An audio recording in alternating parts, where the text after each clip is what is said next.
Elle l'a poursuivi pour obtenir son empire, mais il l'avait déjà transféré. On n'a pas frappé pour avertir. C'est arrivé avec un huissier en uniforme impeccable, une enveloppe craft et une tablette numérique pour ma signature.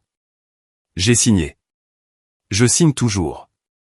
Ensuite, je suis retourné dans le bureau qui sentait encore le gazole et l'encre d'imprimante. Je me suis assis à mon bureau, celui construit à partir de la caisse qu'on utilisait pour transporter des pneus en 98, et j'ai ouvert l'enveloppe comme si je désamorçais une bombe.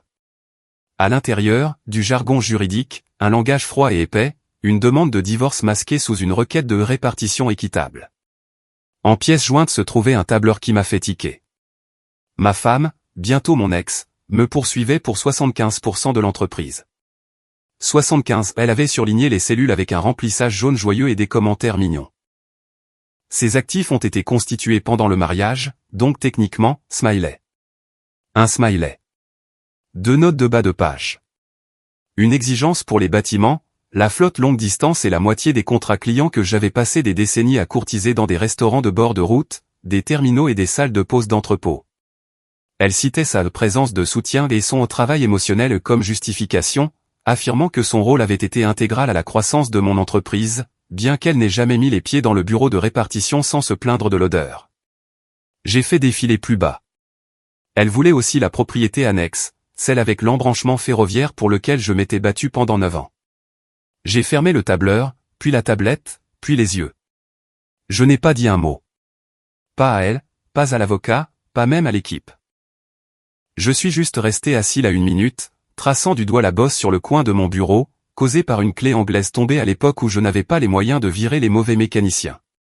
Mon téléphone a vibré, un texto de mon répartiteur demandant si on devait toujours faire le trajet 4B sous mon nom ou celui de la holding. Je l'ai fixé et j'ai chuchoté, voyons si elle peut diviser ce qui ne m'appartient pas. C'est la partie qu'elle n'a jamais comprise. Pendant qu'elle passait des années à planifier sa sortie, j'ai passé des années à planifier son absence.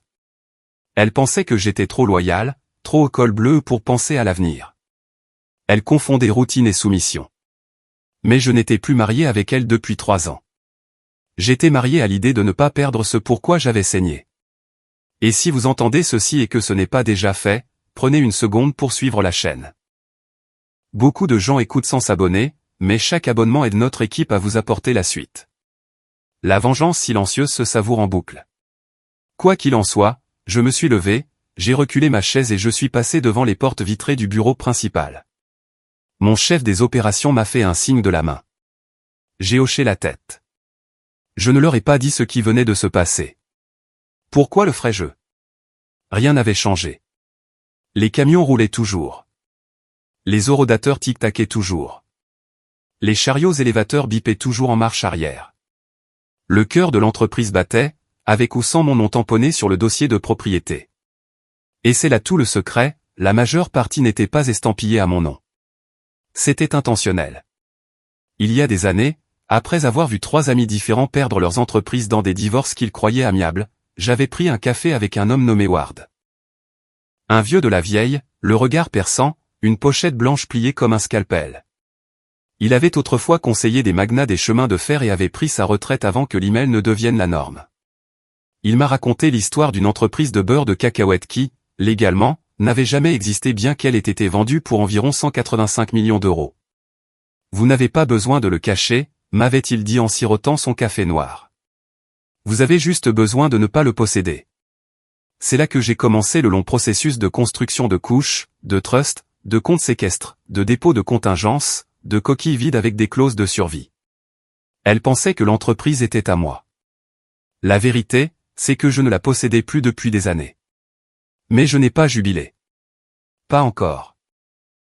Au lieu de cela, je suis retourné à travers le garage jusqu'au placard de stockage dont personne d'autre que moi n'avait la clé. Je l'ai déverrouillé, j'ai allumé la lumière tamisée et j'ai fixé le coffre-fort en acier au fond, poussiéreux, intact, un rappel de chaque quart de nuit que j'avais fait pour éloigner la banque pendant les mois maigres. J'ai tendu la main, tourné le cadran et l'ai ouvert lentement. À l'intérieur se trouvaient 2 documents dans des pochettes protectrices et une petite clé USB noire dans une bourse en velours. Je les ai sortis, j'ai soufflé doucement sur la poussière et je les ai posés sur l'établi à côté d'un vieux bloc moteur. Le premier document était un acte, pas un acte immobilier, mais un instrument de transfert privé, un basculement légal du contrôle opérationnel majoritaire de mes actifs logistiques vers une entité appelée Keystone Public Transport Trust. Le second était une clause de contingence signée et notariée il y a 6 ans, qui ne s'activerait qu'en cas de tentative de division hostile ou de dépôt de séparation volontaire. Elle l'avait déclenchée elle-même sans le savoir. J'ai glissé la clé USB dans mon ordinateur portable. Une cascade d'arborescence de fichiers s'est ouverte, chaque facture, titre de véhicule, contrat et piste de transfert étaient déjà acheminés par des administrateurs tiers et des conseils de gouvernance. J'ai souri une fois, non par mesquinerie, mais par soulagement. Elle pouvait poursuivre pour 75% de ce qu'elle pensait être à moi. Mais on ne peut pas diviser ce qui ne se trouve plus dans la boîte qu'on essaie d'ouvrir. Et elle était sur le point d'apprendre que certaines portes, une fois scellées, ne s'ouvrent pour personne. Surtout pas pour quelqu'un qui pensait que des différends irréconciliables étaient un raccourci vers un empire. Elle croyait savoir où était le trésor. Elle n'avait jamais réalisé que la carte avait été réécrite il y a des années, sans son nom dessus. La cour était déjà animée quand je suis sorti de mon camion, le froid mordant à travers ma veste. Un chariot élévateur bipait paresseusement en marche arrière en transportant une palette de fûts de liquide de refroidissement sur le gravier. L'un des plus jeunes mécaniciens, Darnell je crois, m'a fait un signe décontracté depuis le capot d'un vieux Peterbilt à cabine avancée. J'ai répondu d'un signe de tête. Pas de mots, aucun n'était nécessaire. Ce matin-là ne se prêtait pas au bavardage. J'ai pris le chemin long, passant devant les remorques de répartition, l'entrepôt et l'aile administrative à 2 étages avec sa façade vitrée. Elle me disait toujours de moderniser, disait que ça nous donnait l'air démodé. Moi, j'aimais ça comme ça. Laissons les concurrents brûler du cash dans des atriums en verre et des machines à expresso. J'ai bâti ma flotte sur des poignées de main et des vapeurs de diesel. Mais l'endroit où je me rendais n'était pas sur le plan du bâtiment. Passé la station de carburant principale et au-delà de la dernière rangée de remorques se trouvait une vieille cabane de maintenance, non peinte, sans enseigne, cadenassée. Le genre de structure qu'on ignore à moins de savoir ce qui est enterré dessous. J'ai sorti la clé de la doublure intérieure de ma ceinture. Ce n'est pas une métaphore. Littéralement cousue dans la ceinture, je la portais tous les jours. À l'intérieur, une ampoule poussiéreuse au plafond a clignoté quand j'ai actionné l'interrupteur. La pièce sentait le caoutchouc brûlé et l'acier froid.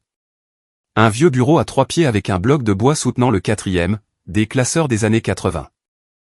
Et contre le mur du fond, boulonné au béton, se trouvait le coffre-fort. La combinaison était toujours mémorisée, le sera toujours, droite, gauche, tour complet arrière. Le loquet a cliqué, lourd et satisfaisant. À l'intérieur, il n'y avait que 3 choses. Tout pochette en plastique épais, chacune contenant un document, et une clé USB, bourse en velours noir, 0 marquage. Je les ai sortis lentement et les ai étalés sur le bureau. Ce n'était pas un moment de film d'espionnage fantaisiste. C'était de l'architecture ennuyeuse et précise. Le premier document était un acte de transfert de titre, formel et sec. 67% de tout le matériel roulant et de l'infrastructure logistique détenue par le Keystone Public Transport Trust. Il avait été signé il y a 7 ans par moi et exécuté 5 ans auparavant après un audit de valorisation finale. Je me souvenais clairement de la réunion. Moi et Ward, mon avocat de l'ancien monde, assis dans une pièce sans fenêtre à 2 comtés de là. Il avait dit, quand le moment viendra, vous n'aurez pas à courir.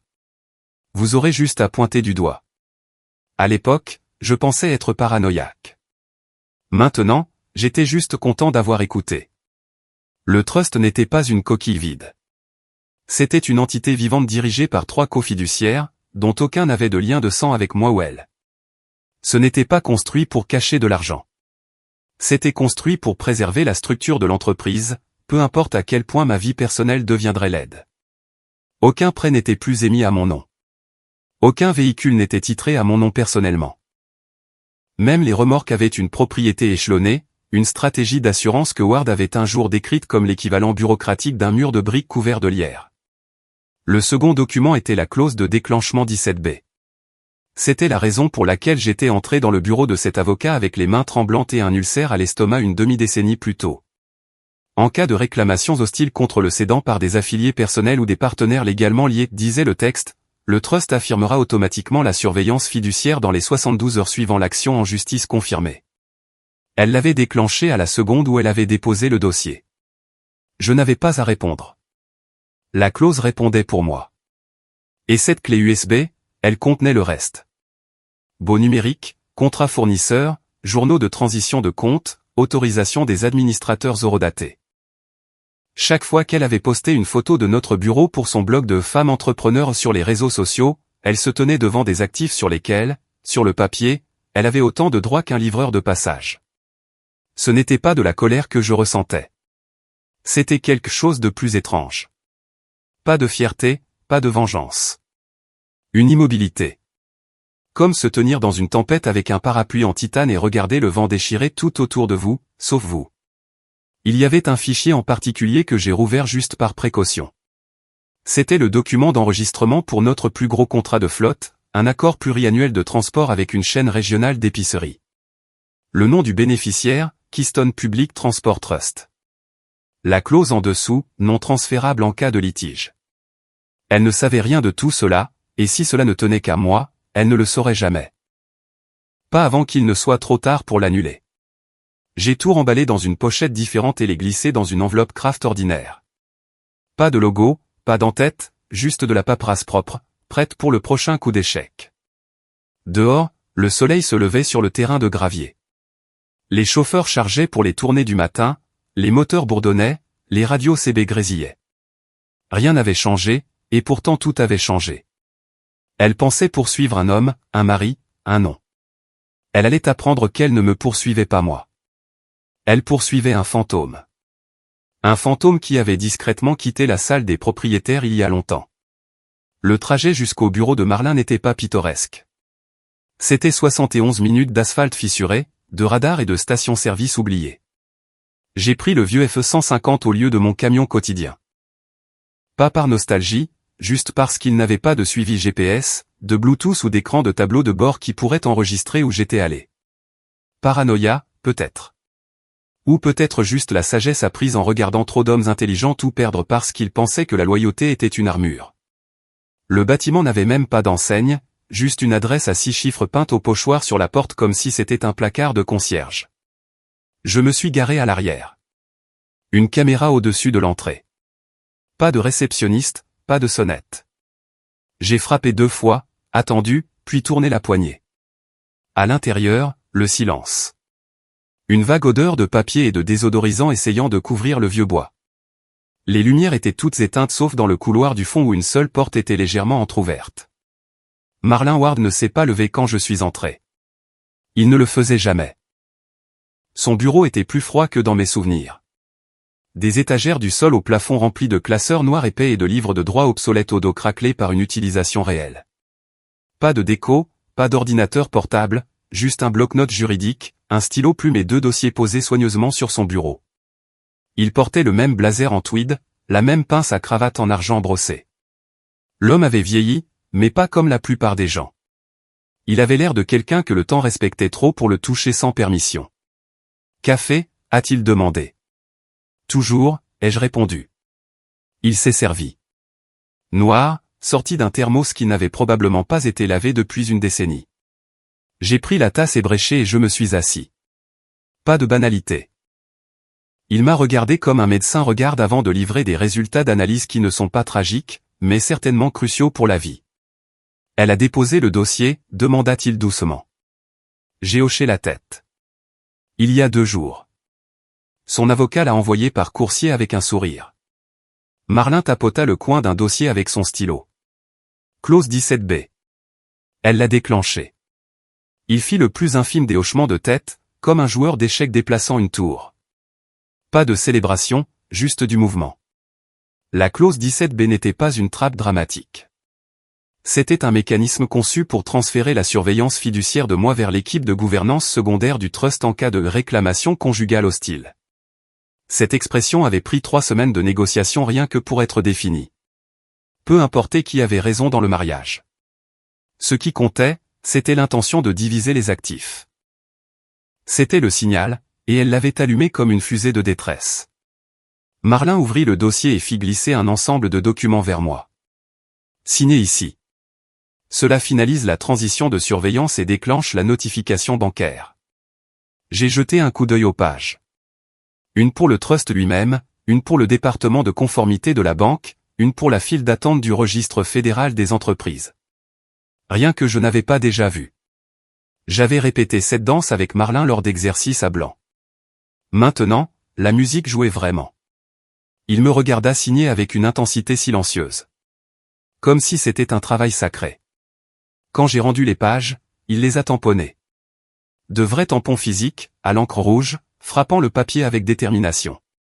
Vous comprenez ce qui se passe maintenant, dit-il, la voix basse. Je cesse d'exister, ai-je dit. Pour elle, oui. Mais pas pour l'entreprise. Pas pour les banques. Pas pour vos administrateurs. Il se recula légèrement, les mains croisées, les yeux vifs. Elle pense qu'elle négocie avec un mari. Mais il n'y a plus de mari sur les papiers, juste un trust. Et ça n'a pas de sentiment, monsieur Landry. Ça ne culpabilise pas. Ça ne se souvient pas des anniversaires et ça ne répond pas aux SMS au milieu de la nuit. Je n'ai pas souri, mais j'ai respiré un peu plus profondément. Vous serez signifié à nouveau, a-t-il continué. Elle va escalader. Attendez-vous à des demandes de divulgation, des dépositions, des assignations à comparaître. Aucune d'elles n'atteindra le trust. Il est par feu depuis des années. Chaque contrat, chaque transfert d'actifs, chaque licence a été déplacée sous une garde échelonnée. Nous avons laissé quelques pistes faciles pour les distraire, mais aucune qui ne mène à un coffre-fort. Bien, ai-je dit. Laissez-les creuser. Marlin fit une pause, puis ajouta, elle pourrait venir directement à vous. Essayez d'être gentille. Pleurer. Offrir une part plus petite. Vous rappelez qui elle était autrefois. Elle l'a déjà fait. Dans son tableur, il y avait un smiley à côté de la demande pour notre principal contrat de fret. Sa bouche tressaillit. C'était la chose la plus proche d'un rire que j'avais jamais vu chez Marlin. Il fouilla dans son tiroir et sortit une enveloppe noire, élégante, lourde, gaufrée avec le sceau de la division de gestion de fortune privée de la banque. Ceci va au président du conseil. Ils sauront quoi faire. Je l'ai prise. Le poids n'était pas seulement physique. C'était des années de planification distillées en un acte final de rejet calme. Un plan pour une guerre silencieuse. Vous comprenez? Une fois que cela part, vous ne pouvez pas faire marche arrière. Le trust est légalement autonome. Je comprends. Il se pencha en avant. Elle peut vous poursuivre, mais elle ne peut pas poursuivre quelque chose que vous n'avez jamais techniquement possédé. Et le temps qu'elle réalise cela, il ne sera plus question de division. Il sera question de ce qui a déjà disparu. La pièce resta silencieuse quelques secondes de plus. Je me suis levé, j'ai ajusté ma veste et j'ai regardé autour de moi une dernière fois. Ce bureau, cette étrange forteresse cachée, m'avait mieux protégé que n'importe quel tribunal ne le pourrait jamais. Marlin ne m'a pas serré la main. Il a juste dit, conduisez prudemment. Je n'ai pas répondu. Je suis simplement sorti dans le vent froid, j'ai glissé l'enveloppe dans ma poche intérieure et j'ai démarré le camion. La partie avait commencé. Elle pensait avoir le premier coup. Elle n'avait jamais vu l'échiquier. Ils m'ont attaqué avec des classeurs. 4 d'entre eux rien qu'à la première réunion de divulgation. Ces avocats, une équipe de costumes rasés de près et de talons aiguilles, qui souriaient comme s'ils avaient déjà la plaque nominative de l'entreprise à moitié dévissée de la porte de mon bureau. Ils avaient clairement lu chaque page du dossier de divorce comme si c'était un manuel de jeu. Découverte agressive, pression maximale, drainer les ressources de l'homme. L'enterrer sous la procédure. Nous aurons besoin de vos dossiers financiers complets, a déclaré le chef d'équipe en ajustant ses boutons de manchette. Personnel et professionnel. Je n'ai pas scié. Déjà compilé. Il a haussé un sourcil comme s'il s'attendait à de la résistance. Je ne lui en ai donné aucune.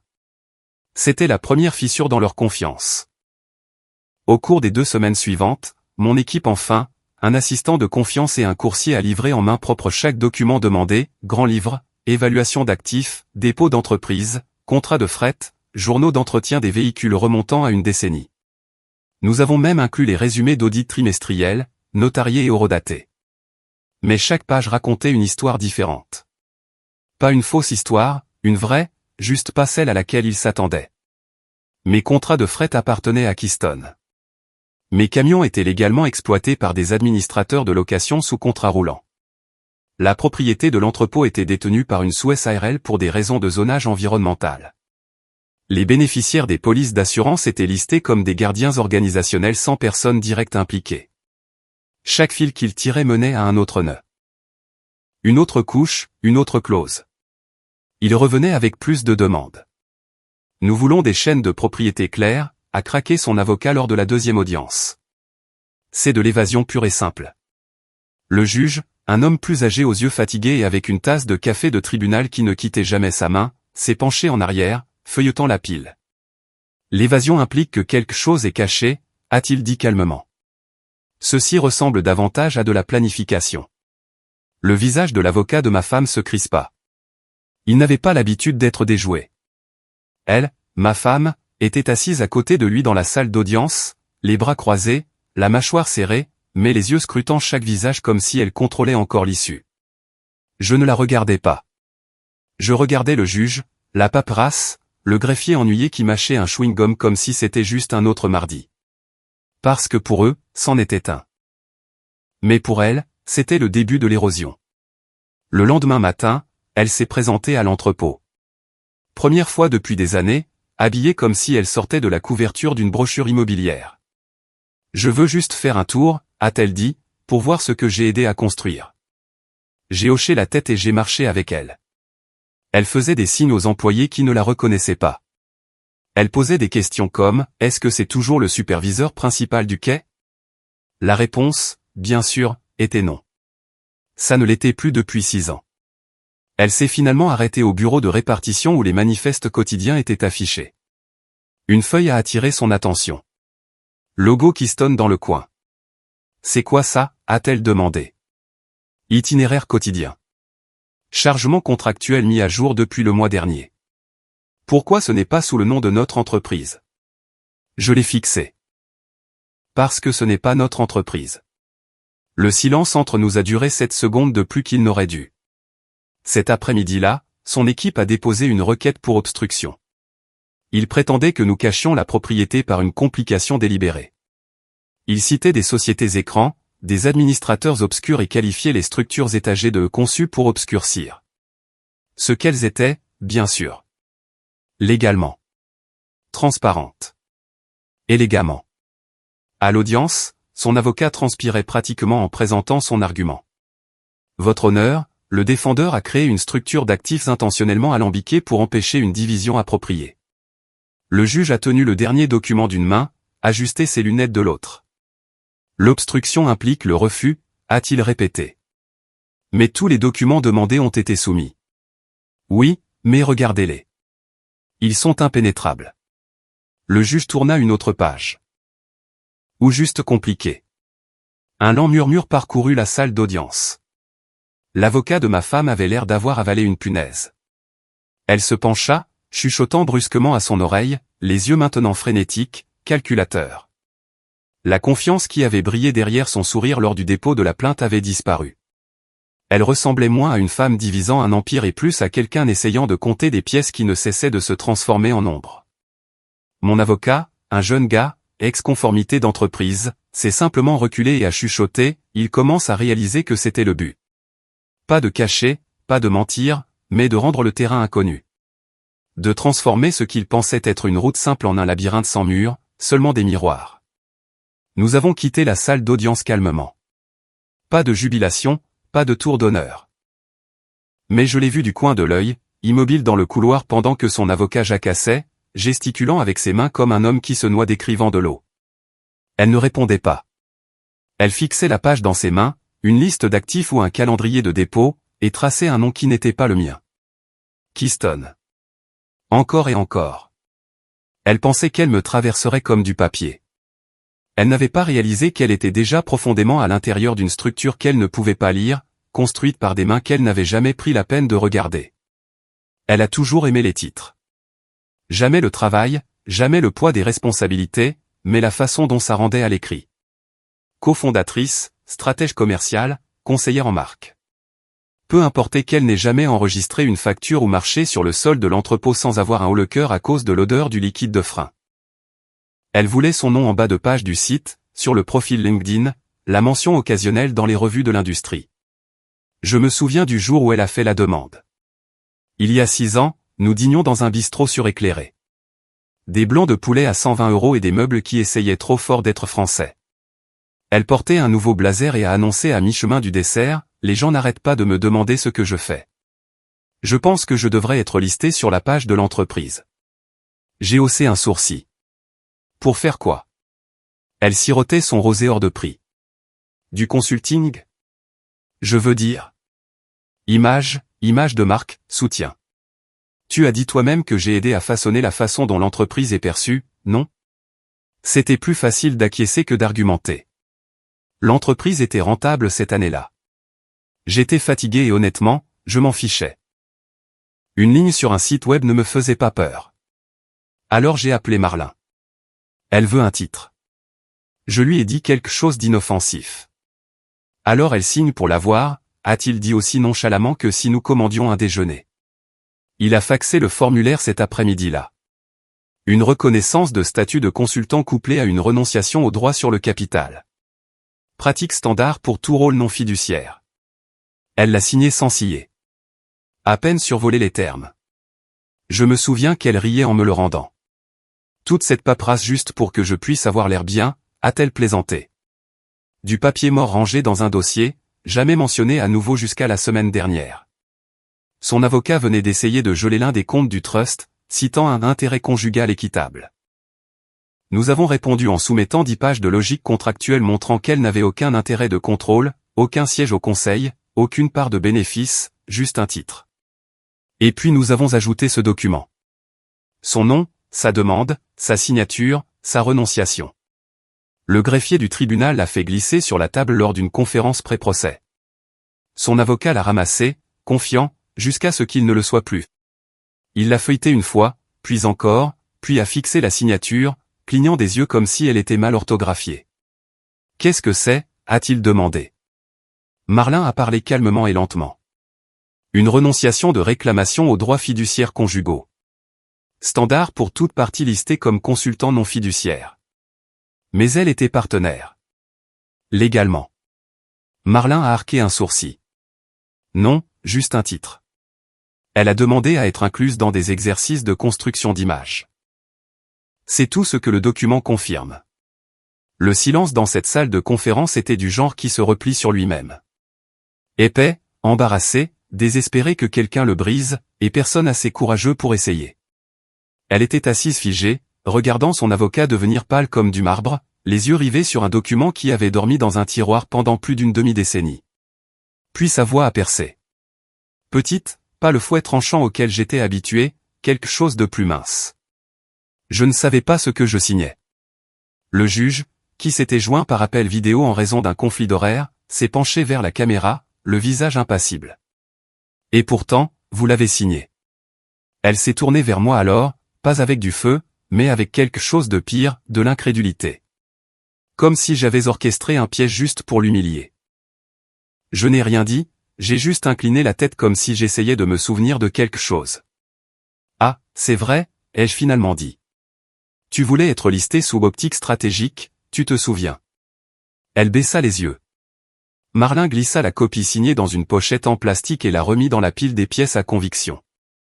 Il y a 3 autres versions, dit-il doucement. Toutes réaffirmées avec des mises à jour paraphées. Mais nous commencerons par l'original. Le juge hocha la tête. À moins que le conseil n'ait des motifs pour contester la signature. Son avocat ne répondit pas. Il fixait juste le papier comme s'il l'avait trahi. Cet après-midi-là, le ton de toute la procédure légale a changé. Plus de sourire narquois. Plus de condescendance. La guerre était passée de l'offensive au contrôle des dégâts. Elle avait déposé le dossier avec l'hypothèse d'avoir un levier, mais la trace écrite, celle qu'elle pensait ornementale, était maintenant un chemin qui menait à une impasse, la sienne. Plus tard dans la soirée, j'ai reçu un message d'une de nos connaissances mutuelles, quelqu'un qu'elle avait toujours traité comme sa mascotte sociale. Et, j'ai vu son nom aujourd'hui. Elle semblait bizarre, a dit quelque chose à propos d'un document qu'elle a signé une fois, et puis ajuste. Arrêtez de parler. Ouais. C'était le moment où elle a réalisé. C'est une chose de penser qu'on a perdu un combat. C'en est une autre de réaliser qu'on a signé la reddition il y a des années et qu'on a ri en le faisant. L'agence bancaire qu'ils ont choisie pour la médiation ressemblait à un décor de film de James Bond. Sol en marbre poli, murs rétroéclairés, du verre partout et ce genre de climatisation qui murmure argent. C'était la suite de règlements exécutifs, un espace privé réservé aux clients fortunés pour régler les choses sans se mêler à la plèbe au compte courant. Elle aurait adoré cette touche. Bon sang, elle pensait probablement qu'elle l'avait méritée. Elle est entrée avec toute la posture d'une femme qui croyait que la pièce lui appartenait déjà. Jupe crayon, blazer trop strict pour le temps, téléphone dans une main, un porte-document Louis Vuitton dans l'autre. Son avocat, traînant derrière, portait ce sourire qu'on voit sur les requins juste avant qu'ils ne fassent basculer leurs yeux en arrière. Ils avaient l'air d'être là pour conclure, pas pour négocier. Elle a même fait un clin d'œil à la réceptionniste comme si c'était juste une parade de victoire avec de la paperasse. J'étais déjà assis. Coin de la longue table ovale, un dossier simple, pas d'ordinateur portable, pas d'assistant, juste moi et une tasse de café qui avait refroidi il y a une heure. Elle m'a à peine reconnu, a juste haussé les sourcils genre tu es venu en jean, et s'est tournée pour chuchoter quelque chose à son avocat. Il a ri trop fort. Ça a fait écho. Je n'ai pas bronché. Je les ai laissés jouer leur petite scène de théâtre. La médiatrice est entrée ensuite. Une femme plus âgée, mince, portant son professionnalisme comme une armure. Elle a souri de manière crispée et a ouvert le dossier devant elle. Nous sommes ici pour commencer la médiation des actifs pour le cas 2. Je vais faire simple. Son avocat coupa la parole. Nous demandons le transfert majoritaire de toutes les entités commerciales initiées pendant le mariage. Nous avons fourni la documentation. Notre offre est déjà généreuse compte tenu de la contribution de ma cliente. J'ai incliné la tête et je n'ai rien dit. La médiatrice m'a regardé. Monsieur Landry, avez-vous une contre-proposition? J'ai ouvert mon dossier, sorti une seule page, l'ai posé, ne l'ai pas fait glisser, ne l'ai pas expliqué. Je l'ai juste laissé là comme une arme chargée. Son avocat a plissé les yeux mais n'a pas bougé. Elle s'est penchée légèrement, essayant de la lire à l'envers. Son sourire en coin a vacillé, juste un éclair, comme de la friture sur un écran. Et puis la pièce a changé. Les doubles portes vitrées au fond se sont ouvertes. Pas doucement, pas silencieusement, comme quelqu'un qui savait qu'il n'était pas censé frapper. Un homme grand en costume gris anthracite est entré, grisonnant aux tempes, pas de badge nominatif, juste une épinglette avec l'écusson de la banque sur son revers. Il n'a pas regardé la médiatrice, n'a même pas jeté un coup d'œil aux avocats. Il m'a regardé directement. Monsieur, dit-il, la voix douce et calme. Sommes-nous prêts à procéder au transfert que vous avez autorisé? La pièce s'est figée. Pas à cause de ce qu'il a dit, mais à cause de qui il était. Le président du conseil d'administration. Pas un directeur d'agence, pas un chargé de compte. Le préside. Un homme dont la présence était réservée aux signatures d'acquisition et aux appels d'urgence des investisseurs. Elle a cligné des yeux une fois. Je suis désolé, quel transfert? Le président ne l'a même pas regardé. Il s'est approché de la table, a ouvert un mince porte-document noir et a retiré une seule feuille de papier gaufré. Conformément à la stipulation déclenchée de la clause 17b, la surveillance fiduciaire des actifs listés dans le portefeuille Keystone basculera vers le compte de fiducie secondaire. Tous les documents de transition sont en ordre. Son avocat s'est levé, bégayant. Attendez. Quelle clause? Quel compte? Je l'ai regardé. Enfin. Tu te souviens quand tu as dit que tu voulais juste faire partie de la marque, ai-je dit. Elle a ouvert la bouche. La refermée. Son avocat a essayé de saisir le document. Le président l'a ignoré. Le signataire final est ici, a-t-il dit en me désignant. Si vous êtes prêt, monsieur. J'ai signé. C'était calme. Pas de trompette, juste le léger grattement du stylo sur le parchemin. Elle a finalement retrouvé sa voix. Quoi? Qu'est-ce que vous transférez exactement? Le président s'est tourné vers elle, pas méchamment, juste avec une indifférence professionnelle. Madame, dit-il, vous n'étiez listée sur aucun des actifs en question. Ce transfert n'implique ni votre personne ni vos biens. J'étais sa femme, a-t-elle dit. Correct, a-t-il répondu. Vous l'étiez. Mais ces avoirs ont été placés en trust bien avant que cela cesse d'avoir un poids juridique. Tout accès fiduciaire a été rompu par la clause initiatrice. La médiatrice, à son crédit, n'a pas scié. Elle a simplement tourné la page et a pris une note. Son avocat s'est rassis lentement, comme un homme réalisant qu'il avait apporté un pistolet à eau dans une bataille de chars. Elle ne s'est pas assise. Elle me fixait juste. « Tu as planifié ça ?» a-t-elle chuchoté. « Non, ai-je dit. »« Tu l'as activé. » Elle a regardé le document, le président. Le dossier devant moi qu'elle n'avait toujours pas vu. Mais ça n'avait plus d'importance. L'encre était sèche. Les clés avaient tourné. Et la porte du coffre-fort qu'elle avait passé des mois à essayer d'ouvrir au pied de biche s'était discrètement verrouillée de l'intérieur. Le sourire en coin avait disparu.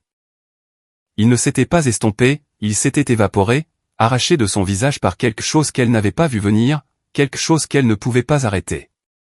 Elle semblait plus petite maintenant. Pas physiquement. Sa posture était toujours fière, les épaules toujours carrées, mais sa présence avait rétréci, comme si le centre de gravité de la pièce s'était déplacé sans son consentement. « Je veux savoir exactement ce qui est transféré », a-t-elle dit, la voix haute, mais tremblante au bord. Le président n'a pas bronché. Il avait déjà vécu ça. Des guerres dans des costumes plus beaux que celui-ci contre des gens avec un vrai pouvoir, pas juste des droits acquis répétés. Comme indiqué, a-t-il dit, d'un ton totalement neutre. La surveillance fiduciaire des holdings Keystone est en cours de transition du cédant d'origine vers l'organe fiduciaire secondaire désigné, comme indiqué dans les documents de déclenchement de séquestre exécutés il y a 6 ans. Elle cligna rapidement des yeux. Je ne sais pas ce que ça veut dire. Son avocat a essayé d'intervenir. Quel holdings exactement? Parlons-nous de mouvement d'action? De réalignement de trust? Ce langage est délibérément opaque. Le président a rouvert son porte-document et a retiré un dossier avec une reliure noire. Il l'a placé sur la table devant elle. Pas devant moi, pas devant la médiatrice. Devant elle. Comme s'il voulait qu'elle le voie de ses propres yeux. Elle a hésité avant de l'ouvrir. La pièce était silencieuse à mort, à l'exception du léger froissement du papier alors qu'elle tournait les pages. Structure de trust, mouvement d'actifs, privilèges fiduciaires. Clause 17b, activation du contrôle défensif en cas d'action légale hostile ou maritale. Ses doigts tremblaient. Elle tourna une autre page. Une autre. Une autre. Son nom n'apparaissait jamais. Pas une seule fois. Pas de co-signataire, pas de balise de bénéficiaire, pas de contrôle contingent, pas même une mention passive en tant que partie reconnue. Et c'est là que c'est arrivé. Le passage de la confusion à la panique. Un petit halètement qu'elle ne voulait pas faire. Le genre qu'on fait quand on réalise que l'avion a quitté la piste et qu'on n'est pas dedans. Ce n'est pas possible, a-t-elle dit, la voix soudainement fragile. J'ai été mariée avec lui pendant 17 ans. J'ai aidé à construire ça. Je suis sur les photos. Les photos, dit calmement le président, ne sont pas des dépôts légaux. Son avocat se pencha maintenant, scannant le même dossier. Ses lèvres bougeaient pendant qu'il lisait lentement, soigneusement, et puis il s'arrêta. Le sang quitta son visage. Marlin Ward, marmonna-t-il. Sa tête se tourna brusquement vers lui. Quoi? Son avocat ne répondit pas. Il ferma juste le dossier et pressa le bout de ses doigts contre sa tempe comme si une migraine venait d'arriver pour se joindre à la réunion. Le président récupéra doucement le dossier et le remit dans son porte-document. Comme indiqué, dit-il, cette transition n'implique aucune partie prenante listée en dehors de la charte de trust originale. Il n'y a pas de capital revendicable en mouvement. Il n'y a pas de propriété maritale intersectant avec la transition. Mais l'entreprise a été construite pendant notre mariage, dit-elle plus fort maintenant, comme si le volume pouvait invoquer la légalité.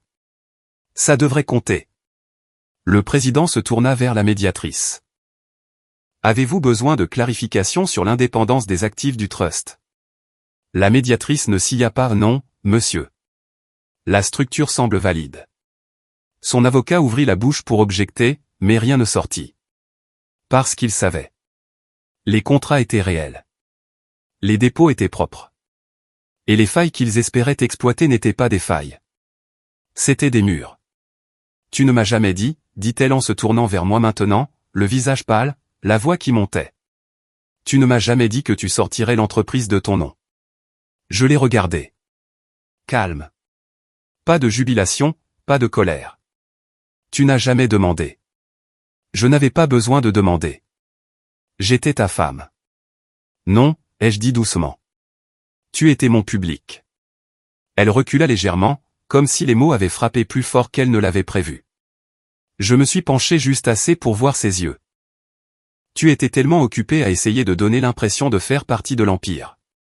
Tu n'as jamais remarqué que le royaume avait déjà été transmis. La médiatrice s'éclaircit la gorge, essayant clairement de rétablir l'ordre. À ce stade, je crois que la portée de la médiation prévue a été annulée par la reclassification légale des actifs pertinents. Traduction, il n'y a plus rien à diviser. La réunion était terminée avant même d'avoir commencé. Le président m'a fait un signe de tête et est parti sans un autre mot. Son avocat a commencé à remballer avec des mouvements mécaniques lents. Elle est restée assise là, les yeux dans le vide, les mains sur la table comme si elle pouvait l'ancrer à quelque chose d'encore réel. Mais il n'y avait rien sur cette table pour elle. Pas un pourcentage, pas une clause, pas même son nom. Elle avait joué le jeu avec confiance, joyeusement certaine qu'elle négociait depuis l'intérieur du château. Elle n'avait jamais réalisé qu'elle criait à travers les grilles pendant que le château changeait tranquillement de main et se verrouillait de l'intérieur. Il était presque minuit quand l'appel est arrivé. Pas de texto d'abord, pas de message vocal, juste l'écran s'allumant avec son nom, toujours dans mes contacts, toujours lié à la vieille photo de nous à la fête des 10 ans de l'entreprise. Elle avait la main sur mon épaule sur cette photo, son sourire parfait, les yeux rivés sur l'objectif comme si elle savait que la caméra lui appartenait. J'ai failli ne pas répondre, mais je l'ai fait.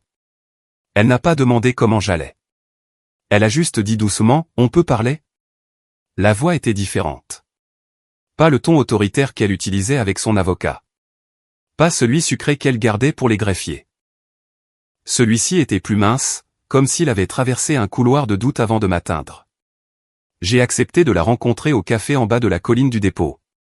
C'était fermé à cette heure-là, bien sûr, mais le propriétaire me devait encore une faveur depuis que nos camions avaient vidé son sous-sol inondé en un temps record. Il avait laissé la porte arrière déverrouillée et la bouilloire chaude. Elle était déjà là quand je suis arrivé, enveloppée dans un manteau qu'elle n'avait pas porté depuis nos dernières vacances. Blanc avec ses ridicules boutons en laiton qui ne restaient jamais fermés. Elle avait l'air fatiguée. Ça m'a surpris. Elle n'était pas du genre à porter sa fatigue publiquement. Elle n'a pas perdu de temps. Je sais que les choses sont devenues compliquées, mais toi et moi, on a construit quelque chose ensemble. J'ai versé du thé. J'ai laissé la vapeur porter ses mots quelque part. Je n'avais pas à les retenir. Je ne demande pas ce que le tribunal ne peut pas me donner, a-t-elle dit. Je veux juste. Je veux faire partie de l'histoire. De l'héritage. Quelque chose que nos enfants pourraient montrer du doigt en disant « Maman était là ». Tu ne peux pas nier ça, n'est-ce pas? Elle se penchait maintenant, tout en ton doux et mémoire sélective. Je me suis tenu à tes côtés pendant des années. Peut-être pas dans l'entrepôt ou le dépôt, mais j'étais là. J'ai choisi tes costumes pour les conférences. Je t'ai aidé à choisir le logo. J'ai organisé les dîners de fin d'année pour les chauffeurs. Ça compte. J'ai remué ma tasse. Tu as gardé les reçus des dîners. Elle n'a pas répondu. Tu sais ce que je voulais vraiment, a-t-elle demandé, changeant de cap. Je voulais accrocher quelque chose dans mon nouvel endroit. Juste un artefact. Un contrat encadré, une photo, une copie originale de la première facture. Quelque chose de vrai. Ses mains étaient jointes maintenant, les ongles laqués s'enfonçant légèrement dans sa peau. Tu ne peux pas me donner quelque chose? J'ai fouillé dans la poche de mon manteau et j'ai sorti un petit dépliant à 3 volets, décoloré et usé aux pliures. Il avait été caché dans une boîte à outils pendant des décennies, survivant aux taches d'huile, au renversement de café et à 2 grands nettoyages de printemps. Je l'ai déplié doucement et je l'ai posé sur la table entre nous. C'était la première pub que j'avais jamais imprimée. Pas de graphisme, juste du texte en gras. Transport Landry. Fiable. À l'heure. Fret régional. Tarif fixe. Pas de baratin. Un numéro de téléphone avec un indicatif local. Un clipart de camion dessiné à la main que j'avais volé sur un modèle au début des années 90. Les coins étaient jaunis. Une marque de rouille bavait sur un coin. Elle l'a regardé, les yeux le scannant lentement. Sa bouche s'est ouverte légèrement comme pour dire quelque chose, mais aucun mot n'est venu. Tu peux garder ça, ai-je dit. Elle a levé les yeux brusquement. C'est tout? J'ai hoché la tête. C'est ce que tu as aidé à construire. Elle m'a fixé durement, comme si elle essayait de trouver quelque chose sur mon visage. Du regret? Peut-être une ouverture? Elle n'a trouvé ni l'un ni l'autre. Ce dépliant n'a pas transporté de fret, ai-je ajouté. Mais il était dans la boîte à gants de mon premier camion pendant que je le faisais. Sa lèvre a tremblé, mais seulement légèrement. Tu es cruel. Non, ai-je dit. Je suis précis. Elle a repoussé le dépliant à travers la table comme s'il était souillé, mais je ne l'ai pas pris. J'ai juste regardé ses mains, parfaitement manucurées, jamais calleuses, les mêmes mains qui avaient un jour tenu une coupe de champagne et m'avaient dit, ce n'est que le début. Elle n'avait pas compris que le début n'avait jamais impliqué ses doigts sur le volant. Elle s'est levée, soudainement raide. La performance était terminée. Le masque avait glissé. Pour ce que ça vaut, a-t-elle dit. Tu as changé. J'ai haussé les épaules. J'ai finalement appris quelle partie de l'entreprise valait la peine d'être protégée. Elle a marqué une pause à la porte, la tenant ouverte comme si elle s'attendait à ce que je l'arrête, mais je ne l'ai pas fait. Je suis juste resté assis là avec le dépliant, le thé et le poids des décennies qu'elle n'avait jamais vraiment porté. Le dépliant est resté derrière. Bien sûr. L'héritage, après tout, ne se réclame pas. Il se mérite. Et les souvenirs ne viennent pas avec des parts de marché. Le tribunal sentait le vieux papier et le tissu d'ameublement humide. Une odeur que j'avais fini par associer aux fausses promesses et à la civilité utilisée comme une arme. Nous n'étions pas programmés pour une longue session, juste une brève reconvocation pour finaliser ce qui restait. L'air dans la salle d'audience était trop calme, le genre d'air qui savait qu'une histoire se terminait et ne voulait pas être celui qui le disait à voix haute. Son avocat est arrivé le premier, seul, pas d'entourage cette fois. Sa veste était froissée au col, sa cravate légèrement décentrée. Des signes subtils que la confiance avait été remplacée par la concession. Il a fait un signe de tête à mon équipe, mais pas à moi. Il n'avait plus assez de colonne vertébrale pour ça. Elle a suivi 10 minutes plus tard.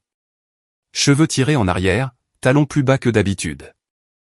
Pas de sac de créateur, pas de sourire soigneusement étudié. Elle marchait comme un remplaçant pour la femme qui traversait autrefois les pièces comme si elle passait une audition pour en devenir propriétaire. Je ne l'ai pas regardée quand elle est entrée. J'étais occupé à regarder Marlin arranger les dossiers devant lui.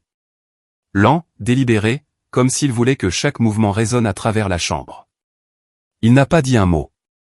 Il n'en avait pas besoin. Le dossier sur la table parlait plus fort que n'importe quelle déclaration finale. Le juge est entré tranquillement. Le même homme qu'avant, toujours avec la tasse de café permanente, portant toujours la robe comme si elle lui avait été remise par quelqu'un qui avait oublié d'expliquer le travail. Il a regardé le registre, puis nous. Son avocat s'est éclairci la gorge. Votre honneur, à la lumière des récents développements, nous aimerions proposer un règlement mutuel pour conclure la procédure à l'amiable. Je n'ai pas répondu. Je n'avais pas à le faire. Marlin s'est levé. Votre honneur, a-t-il dit doucement. Le défendeur décline. Au lieu de cela, nous déposons une motion finale pour une procédure sous scellé en vertu de la protection statutaire pour les cadres d'actifs propriétaires, conformément à la loi sur la réglementation des entités de trust indépendantes. Tous les avoirs et structures impliqués sont maintenant sous classification restreinte. Il a tendu un paquet au juge, pas épais, mais lourd. Le poids juridique ne se mesure pas en pages. Il se mesure en conséquence. Le juge a feuilleté le paquet avec des doigts lents. Son front s'est plissé, non pas de confusion, mais de reconnaissance. Le genre qu'on voit quand un homme se souvient de quelque chose d'important qu'il pensait avoir oublié. Après une longue pause, il s'est penché en arrière dans sa chaise. Je me souviens de ce modèle, a-t-il dit, presque pour lui-même. Je l'ai vu utiliser une fois dans une affaire de cession ferroviaire il y a des années. Tout le monde l'a sous-estimé jusqu'à ce qu'il se referme comme une huître. Il me regardait maintenant, pas comme un juge, mais comme un homme qui voyait ce qui avait été fait et le respectait. Vous avez construit quelque chose de plus intelligent que ce que la plupart d'entre nous voient jamais, a-t-il dit. Je lui ai donné le plus petit signe de tête que je pouvais faire sans que cela ne se transforme en tour d'honneur. Il s'est tourné vers son côté. Maître ? Son avocat a ouvert la bouche, l'a fermée, a ajusté sa cravate, s'est rassis. Il n'avait plus d'outils. Le juge a tamponné la motion. La procédure est par la présente scellée. Tout accès public terminé. Aucune autre divulgation permise. L'affaire est close. Et c'était tout. Pas de coup de marteau dramatique, pas de voix élevée, pas d'objection de dernière minute. Juste un enterrement bureaucratique et silencieux de ce qui était autrefois son ticket gagnant. Elle n'a pas parlé. Elle ne pouvait pas. Elle regardait la table devant elle comme si elle s'attendait à ce qu'elle offre quelque chose. De la clarté, un levier, peut-être juste du réconfort. Mais elle était vide. Comme sa réclamation, comme l'héritage qu'elle pensait pouvoir recadrer en marque personnelle. À l'extérieur du tribunal, des journalistes attendaient. Des petits locaux, le genre qui s'intéressait encore aux mots comme entrepreneur et empire conjugal. Ils n'ont rien eu. L'affaire était maintenant scellée. Tous les dossiers disparus derrière un verre dépoli légal. Mon équipe est passée devant eux sans un mot. Marlin aussi. Elle est restée derrière, assise sur cette chaise, celle sur laquelle elle s'imaginait être photographiée, entourée de gros titres qu'il appellerait visionnaire et cofondatrice. Mais les gros titres ne sont jamais venus. Parce qu'à la fin, le système judiciaire n'était pas sa scène. Et peu importe avec quel soin elle avait répété son rôle, le scénario n'avait jamais été le sien. Le ciel était gris acier quand je suis arrivé au dépôt, mais l'air semblait plus clair qu'il ne l'avait été depuis des années. Les camions de fret entraient et sortaient comme une horloge. Les portes en acier gémissaient en s'ouvrant, et les deux mêmes pigeons qui vivaient sous l'auvent et depuis une décennie battaient des ailes inutilement alors qu'un chariot élévateur reculait trop près de leur perchoir. Tout semblait pareil, comme si rien n'avait changé. Sauf que si. Une grue était garée près de l'aile administrative. Une petite équipe en gilet de sécurité descendait la vieille enseigne en aluminium qui portait autrefois mon nom. Il l'a remplacée par un panneau tout neuf, noir mat, lettrage propre, sans fioriture, opéré par Keystone Public Transport Trust. Pas d'initiales, pas de nom de famille, pas d'allusion à une histoire conjugale ou une propriété partagée. Juste la clarté froide d'une institution qui ne ressentait rien, ne se mariait pas, ne divorçait pas. Je suis resté les mains dans les poches pendant que les boulons se verrouillaient en place. L'un des ouvriers m'a jeté un coup d'œil. « Vous êtes sûr que vous vouliez ça aussi simple ?» a-t-il demandé. J'ai hoché la tête. Ça n'a pas besoin d'être bruyant, juste permanent. Il a haussé les épaules et a fait signe au grutier de relâcher la tension. L'enseigne s'est installée dans sa nouvelle maison avec un bruit sourd et satisfaisant. Pas le son de quelque chose de nouveau qui commence, mais le son de quelque chose qui se ferme. À l'intérieur, l'aile administrative ressemblait exactement à ce que j'avais laissé. Le même sol en linoléum éraflé, le même tableau en liège décoloré avec des mémos de sécurité obsolètes, la même odeur de café et d'huile de moteur. Mais sur le bureau de mon office trônait quelque chose de nouveau. Marlin attendait, toujours dans ce même costume gris, bien que les manches aient l'air plus froissées que d'habitude. Il avait probablement dormi dans sa voiture encore une fois, ou pas du tout. Il lisait un dossier juridique plié, lunettes en équilibre sur le bout de son nez, et il n'a pas levé les yeux quand je suis entré. « C'est fait », a-t-il dit simplement. Sur mon bureau se trouvait le dossier final. Papier propre et épais, reliure de haute qualité, le genre qu'on utilise quand on veut que quelque chose dure plus longtemps que les gens qui l'ont signé. Je l'ai ouvert. Les documents du trust avaient été mis à jour, montrant non seulement le transfert du contrôle fiduciaire mais une reclassification complète de toutes les opérations fondatrices. Un détachement formel de toutes les connexions maritales ou conjugales antérieures, enregistrées et validées sous l'ordonnance du tribunal scellé. Tout en bas se trouvait une note, pas tapée, manuscrite par le président lui-même, elle n'a jamais su que la carte n'était pas la sienne à lire. Je l'ai lu 2 fois, puis une fois de plus. Il n'y avait pas de jubilation là-dedans, pas de mesquinerie. Juste la vérité. Froide, observationnelle, indéniable. Marlin a finalement levé les yeux. Je peux faire envoyer les originaux par coursier à votre coffre ou les scanners dans l'archive cryptée. C'est vous qui voyez. Envoyez-les à l'archive, ai-je dit. Laissez les originaux prendre la poussière quelque part au calme. Il a fermé le dossier, l'a remis dans sa sacoche et s'est levé pour partir. À la porte, il a marqué une pause. La plupart des gens attendent trop longtemps pour protéger ce qui compte. Pas vous. Je n'ai pas répondu, j'ai juste hoché la tête. Les mots ne semblaient plus nécessaires. Une fois qu'il fut parti, je suis allé à la fenêtre. De là, je pouvais voir la cour principale, les camions aller et venir, la nouvelle enseigne brillant contre le ciel gris. Les employés bougeaient comme ils l'avaient toujours fait, pointant, réparant le matériel, transportant le fret. Personne dehors ne se souciait des documents judiciaires ou des cadres légaux. Ils voulaient juste que les moteurs tournent et que les chèques soient encaissés. Et ils le seraient. Parce que l'Empire n'était pas un nom, ou un mariage, ou une performance d'unité. C'était de la structure, de la discipline, de la mémoire. La femme qui avait essayé de le prendre avait visé le symbole. Mais les symboles ne sont pas des fondations. Ce sont des bannières sur les toits. Et elle n'a jamais touché l'acier en dessous. Elle n'a pas perdu parce que j'ai riposté. Elle a perdu parce que ce qu'elle poursuivait avait déjà été déplacé avant même qu'elle ne sache où regarder. Je me suis versé une tasse de café frais, je me suis assis et j'ai regardé la chaise vide de l'autre côté du bureau. Pendant un instant, je l'ai imaginé là, demandant encore, « Tu ne peux pas me donner quelque chose ?» J'ai bu une gorgée. J'ai laissé le silence répondre pour moi. Certaines choses ne se prennent pas. Certaines choses sont déjà parties.